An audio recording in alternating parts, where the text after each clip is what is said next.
here at Hollywood Gym with the legendary Craig Monson, and we're going to talk to him about some bodybuilding today. So how you doing, Craig? I'm recovering from gallbladder removal. Lost 47 pounds, but I'm, like I said, I'm recovering. I'm back up to 277, which is a little bit too much for my age. I'm 66 now, and still trying to come into the gym. 1963, let's go back, 1963, when John F. Kennedy was assassinated. I was in Charles Drew Junior High School in my PE class with dumbbells in my hand. When they announced it over the PA system that the President of the United States was assassinated, I was working out. 1963. What were you doing? You're still here now. What were you doing? So yes. How'd you get started then? We're going back to 1962. Iron Man magazines would have in the back of the magazine the big guy kicking sand on the little guy's face. Yeah. Charles Atlas has. Yes, yeah. Okay. And I was an artist. I used to draw gladiators, Vikings, I used to draw them. And I would post them in my locker at school. And with my allowance, I would always buy Iron Man magazines. So I had this many magazines in the bottom of my locker, and all these gladiators with leopard skins and whatever tied around their head, with swords, big guys. Okay, now remember, I'm 12, 13 years old. I was fascinated. And periodically, the school, the vice principal board, they would go and check all the lockers. Well, when they got to my locker and found all these bodybuilding books and all this, something's wrong with him, because you're going back into the 60s. Bodybuilding was frowned upon. The boys' vice principal called my mom and father and stepfather into the school and said, this is behavior you have to stop. All he wanted to do is exercise in the gym, which I was in the gym all the time in my spare time, and with the PE. They had a universal equipment, you know, that you just walk around doing whatever you could. And I was so wanting to do it, and my body was responding. My mom bought me my first set of weights, cement inside, plastic on the outside, when I was 13 years old. My body started responding. 14 years old, I was cutting a little snitch up here, so to show my arms off.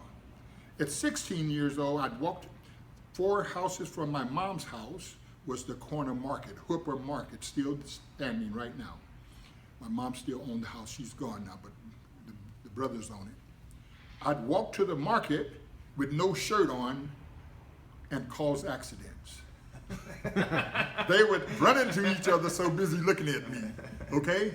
Because in the 60s, you didn't see nobody walking around with buffed up, yoked up, and I had a small waist, and I looked good. God know I looked good, okay?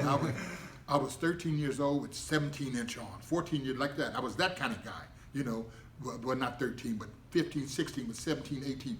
By the time I was in Fremont High School in the 10th grade, I had 18.5-inch arms. That was unbelievable. They put me on the football team. I played football for a minute, but I started getting in trouble, and that trouble took me to a different level.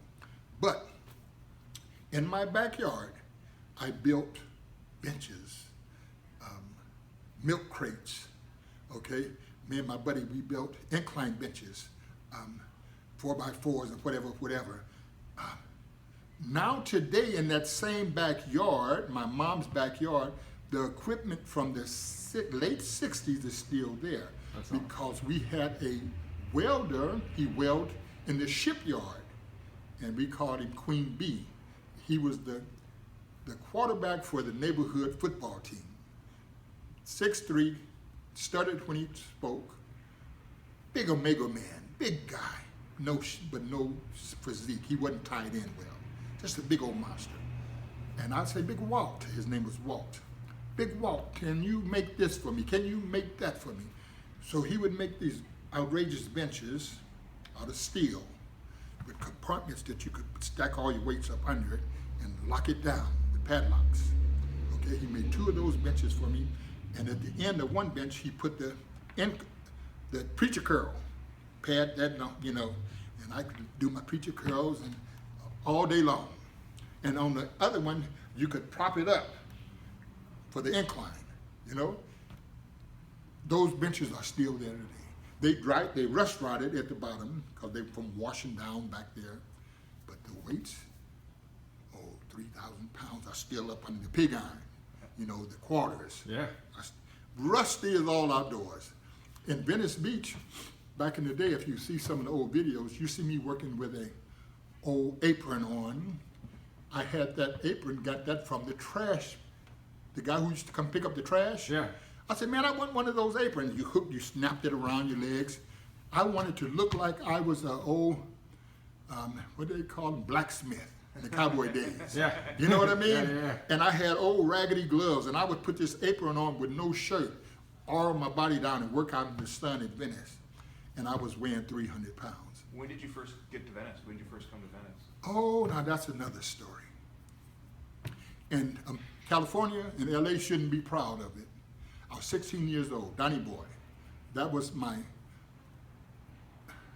he's still my buddy. He's going to be in my book. Cool. He and I went to prison together. Okay. Well, I met him there. He beat me there, and I beat him out. Anyhow, 1966, 16, Donnie Boy said, man, you know, they got a place we could work out at the beach. See, Donnie had something like dramatic fever, and he was so skinny. He lost so much weight. And we had to talk to him we had to stand in the alley and talk to him through the gate and him in the window. We couldn't get close to him. And when I saw how skinny he was, I said, Donnie, you got to start working out.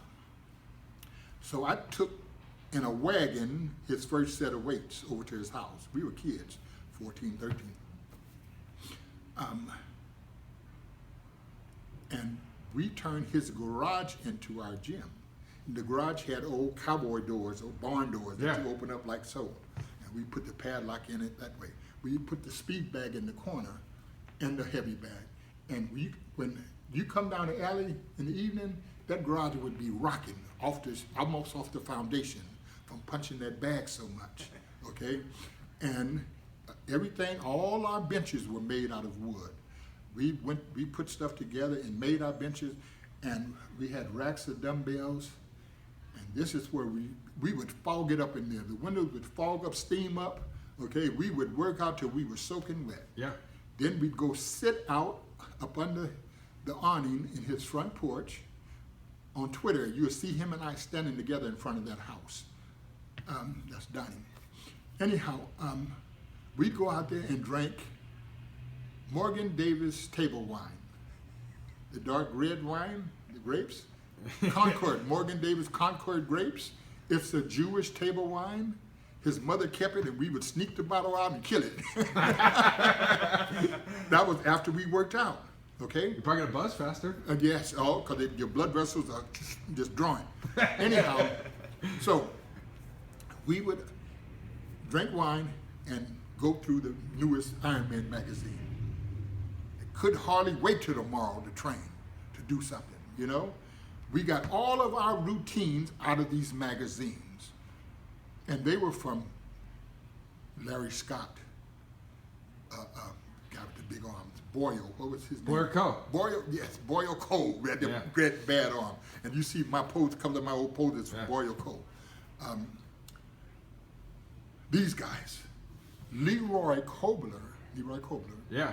First bodybuilder, 21 Charms. 21 inch arms. Yep. First contest I ever went to see, downtown at the Grand Hotel. They were competing for Mr. California. I think that's 68. You could look it up. I think 68. Donnie Boy took me. And I was sitting in the aisle chair. And a big guy came through and bumped my leg. And, you know, and I was a gangster back then, coming out the neighborhood. And I looked up, who? Donnie, it's Arnold, big Arnold. And his hair was down to his shoulders, okay?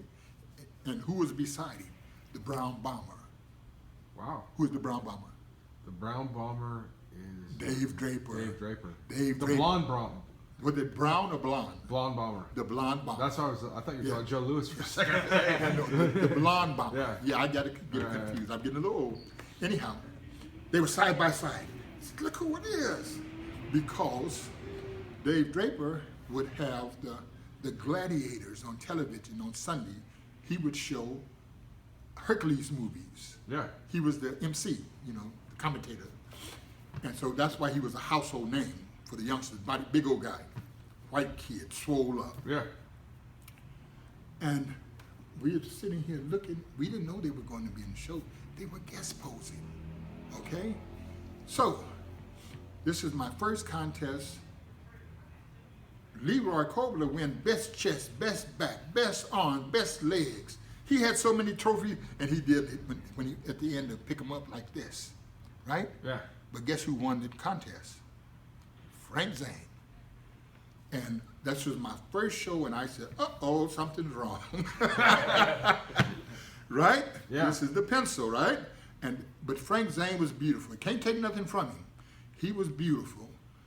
But Leroy Kobler made him look like a skinny little kid. Yeah, I don't. Yeah. You no know what I'm comment on saying. that. I think that's ridiculous. You know what I'm saying. Yeah, that's, And then we go out after Dave Draper and the blonde bomber guest posed together with lace up Roman sandals and sheepskin. yeah.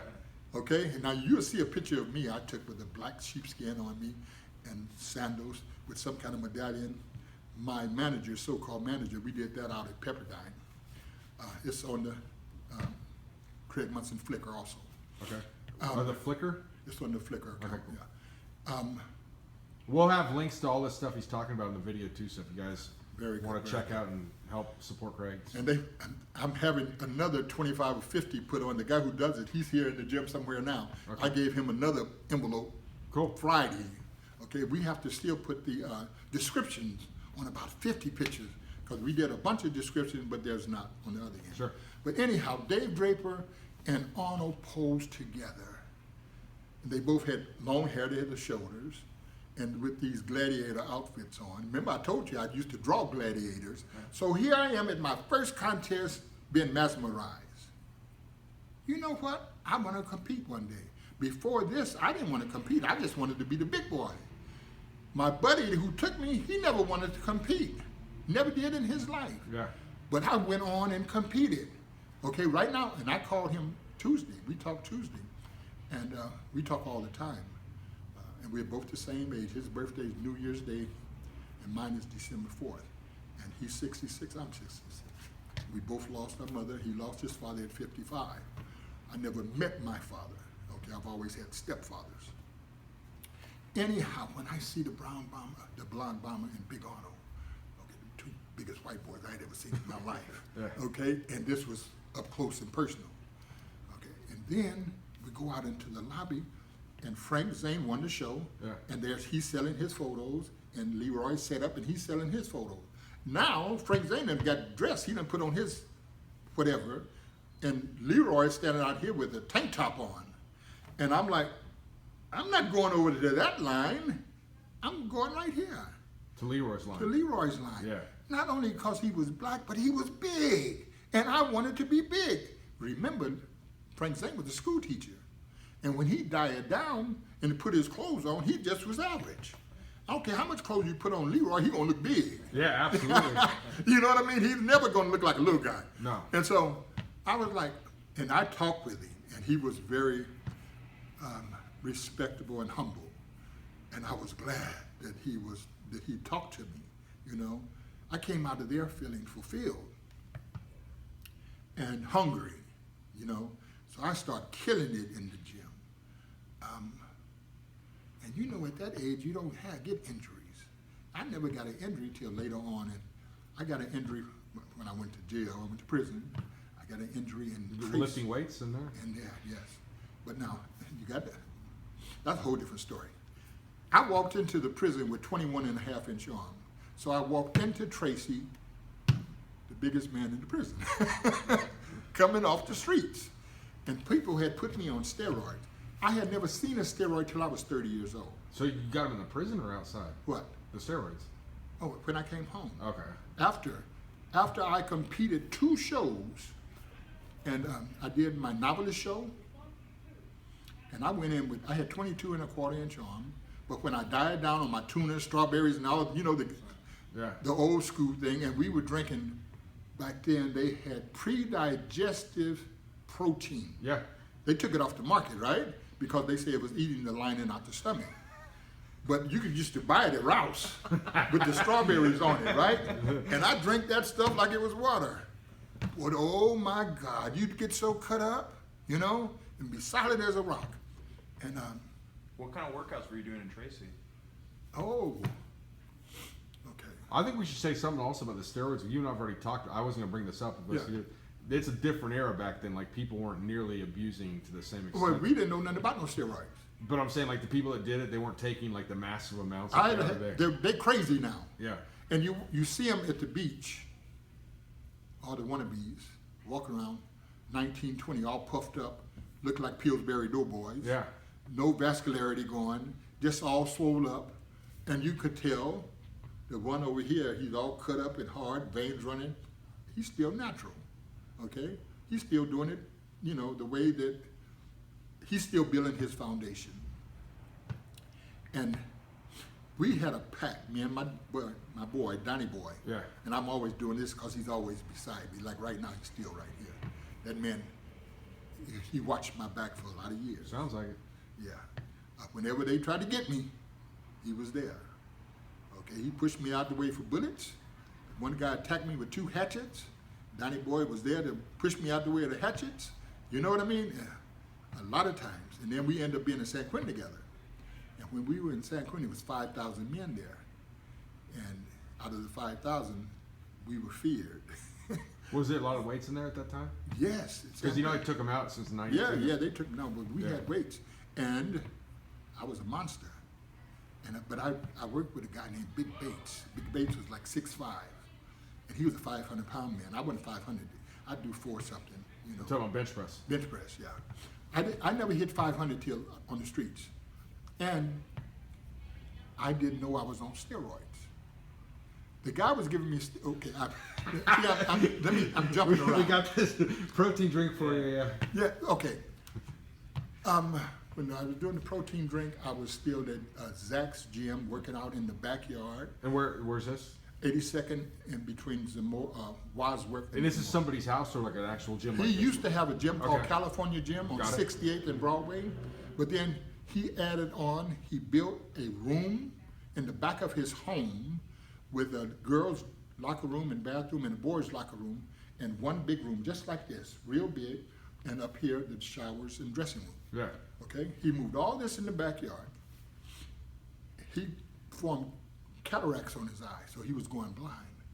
But at 55 years old, he still get up under 300 pounds and hit it a couple of times. Wow. And you have to help him out from there to the front door because he'd be falling over his equipment, you know? And I went to see him, he died in his house. But I had already competed, I was competing, and he was so glad, happy for me. But you know who used to work out in that garage with me? Who? Charles Glass. Really? Really. I've known Charles for 40 years. Okay, you know Charles Glass. No, it is. Yes. Yeah. Legend. He's the guru, and he runs Gold's Gym, Yeah. Santa Monica. Well, he and I go way back to that California Gym when he was on Broadway till that backyard. Okay, Wow. I was 25 years old. Okay, that's how far we go back. And he speaks very good of me. He watched me grow. He watched me blossom. But anyhow, I did my novelist show, then I did Mr. LA. Okay. I went to Mr. LA, and I was 245. I died down to like 220, okay? But I shriveled up. But I still had big arms and big chest and all. And backstage, pumping up, I'm looking at these guys, and they looking full and vascular. And I'm like, how'd you guys stay like that? And did you guys diet? Yes. And what drugs did you use when you changed? What drugs did you use to diet down? They asked me these questions. What are you talking about? I had no idea what they meant. Did you change your drugs? Did you do Winstrol-V and all these things? I'm like, what are you talking about? Because I was numb to the fact. And they said, oh no, Big Craig, you got to get your information. But I was competing against Big Roy Liedermeyer. You remember that name? Mm-hmm. Big Roy was looking good. And I was like, damn. Big Aaron, he worked out at Hollywood Park, a black guy, and he worked out at California Gym with me. Big old guy, big legs. Yeah. Prejudging, he looked good. He didn't even come back that night because we were natural and we couldn't stand beside these guys. Yeah. But I said, I'm coming back. And there was a couple of shots, and they disappeared out of my photo book with me with Liedermeyer, and I looked good standing beside him. Okay, even though he won, I came in fifth or whatever. Later on in life, bam, bam, bam, different shows. I took it back to the drawing board, and I had joined a gym called Iron Man's Gym on Adams and Grand, something like Grand and Adams. It was upstairs. Yep. You know what I'm talking about? No, I'm just. Okay, but it was upstairs. I've heard of it. And, So. yes. Yeah. And the guy who worked at the counter, Julio, and Julio was from Belize. Every day I come in, and I was doing hair already. I'd come in, I'd drive from Hollywood to the gym. Yeah. Downtown. Because I was working on Hollywood Boulevard in Normandy, and I'd have to drive all the way downtown. Yeah. You know, every day almost, go to the gym. And Julio would give me a handful of vitamins. Those packages, Yeah. but he add a little something to it. You understand? Yeah. He'd give me my vitamins. Okay, Big Craig, go have a good workout. I go in the dressing room, change out, and the bench press was in the back, had a mirror up on the top where you could watch your chest, and a mirror right in the front when you raise up. Well, and back then I could run 400 a couple of times, maybe 8 times, 10 times. Yeah. 450, 2 or 3 reps, Yeah. right? And I did my 400, and I raised up, and I'm like, what the hell is that? I had a vein in my forehead coming down, real pronoun, you know? I'm like, what is that? And I'm rubbing it.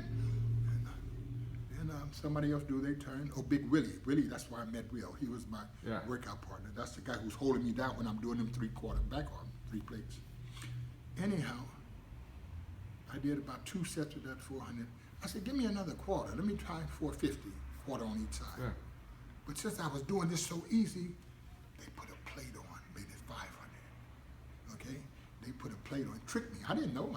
I'm just I'm getting rared up. You know how you do. Yeah. And I laid down, and at Iron Man's Gym, when you lay your head down, you're laying between the racks. Okay? So I could go collar to collar like that, because the brackets are right here beside my head. I go collar and brought it out, and I always, like my bag right there, got a pillow in it. I always put a pillow on my chest so I could bounce it, Mm-hmm. I hit it. But you know, that sternum is only so big, it's only so much. And I saw it snap, I saw a guy in prison snap his, Boomchuck, big guy, Somalian guy. And he hit his chest. And Oh. that chest went like that, snap. And so after that, I was always afraid, so I would always pile me some towels. I took it out, and they were talking to me. Oops, I looked like it was sliding. They were talking to me, and I started running it, bam, bam. I said, oh, I feel strong today. I'm talking to them while I'm doing it. And they was clapping, they come on, Big Craig, hit it. I did it 10 times. And I sat up, I said, oh shit, 450. He said, Big Craig, look at what you got. And I look in the mirror, I got 500 pounds on there. I said, I just did 510 times? First time in my life. That mother so-and-so is giving me something. I go right up to the front. Julio, what you giving me? He said, what happened? I told him. I said, I just bench pressed. You hear all that noise? He said, what was that? I just bench pressed 510 times. He said, Monson. He was, you know, from Belize. Monson. You taking the little blue one is Diana ball, and that extra white one is Anna draw 50. Like I know what that is. You know what I'm saying? Yeah. What is it? He said, steroid. She been giving me, he said, how long? He said, as long as I've been giving you vitamins. Where you get it from? Walter J. Cox. You know that name? Walter J. Cox. Did I mess something up? No, we gotta adjust your seat. Oh, is it slipping? Yeah, we're gonna take a I told you I felt something. Yeah, let's take a quick break. Yeah.